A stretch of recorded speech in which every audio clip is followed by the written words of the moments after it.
සාදරයෙන් පිළිගන්නවා හෙලල්ක එකට. ඉතින් අද මේ වීඩියෝ එකෙන් කතා කරන්න යන්නේ කොහොමද අපි AutoCAD වල Lineweight එක පෙන්න ගන්න කියලා.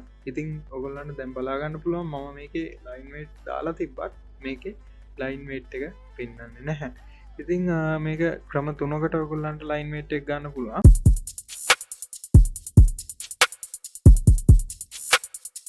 පළවෙනි ක්‍රමය මෙන්න මෙතන තියෙන මෙන්න මේ ඉරි තුන ක්ලික් කරන්න. ඊට පස්සේ Lineweight එක ක්ලික් කරලා ස්ටේටස් බාර් එකට ගන්න. ඊට පස්සේ ඔයගොල්ලන්ට බලා ගන්න පුළුවන් show height Lineweight කියලා. මෙන්න මේක ඕෆ් වෙලා තියෙන දැනට. ඉතින් ඔයා මේක ක්ලික් කරාම ඔයගොල්ලන්ට බලා ගන්න පුළුවන් ඔයගොල්ලන්ගේ Lineweight එක වැඩ කරනවා.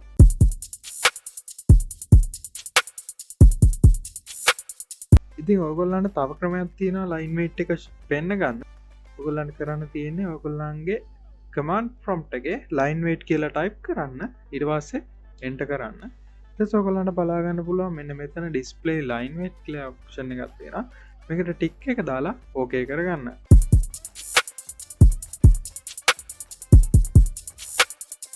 ඉතින් අපි බලමු තුන්වෙනි විදිහ කොහොමද Lineweight එක පෙන්න ගන්න කියලා.